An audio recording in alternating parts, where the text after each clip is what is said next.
Je voulais juste terminer avec quelque chose qui sortait un peu du coup spécifiquement de cette histoire d'outils. Mais je voulais dire aussi, puisqu'on est dans une rencontre à l'invitation d'un syndicat, que aujourd'hui, et dans le second degré, ça se sent quand même assez fort, il y a une grosse difficulté à aborder ces questions pédagogiques, moi je trouve. Parce que on a une position de certains camarades de différentes centrales syndicales, une position d'hostilité par rapport à tout ça, parce qu'aujourd'hui, le discours pédagogique a été récupéré beaucoup par l'institution, par le patronat, et porter des discours pédagogiques aujourd'hui en second degré, parfois nous met en position de passer pour des jaunes, des traîtres, des gens qui ne seraient plus capables de résister à l'avancée néolibérale dans l'éducation, dans le service public. Et moi, il me semblait important aussi de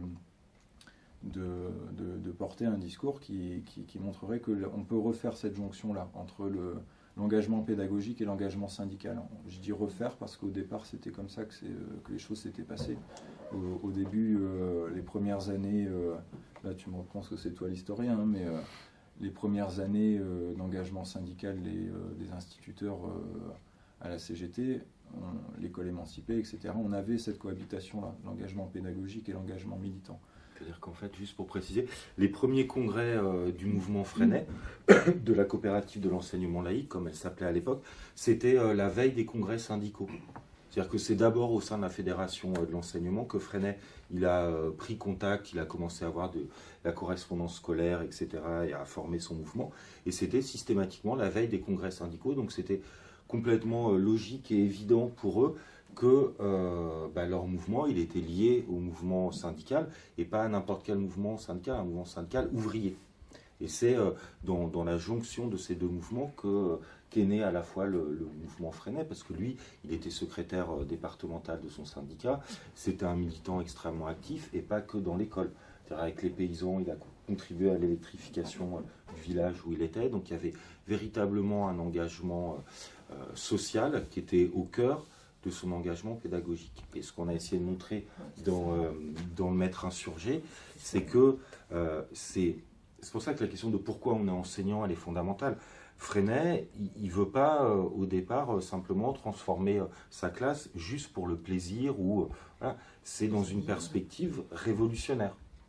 Pour lui, c'est cette société-là, il n'en veut pas, il a été blessé à la guerre, il a vécu la boucherie 14-18, donc ce qu'il veut faire avec les enfants qu'il a dans sa classe, c'est imaginer une société qui, comme tu le disais très bien, ne permettra plus jamais la reproduction de la boucherie de la Première Guerre mondiale.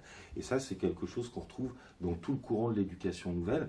Peut-être on verra tout à l'heure les différences entre certaines sensibilités, mais au départ, il y a cette volonté de créer un autre monde et de le faire, alors, en dehors de l'école, en s'engageant, en militant, mais aussi à l'intérieur de l'école.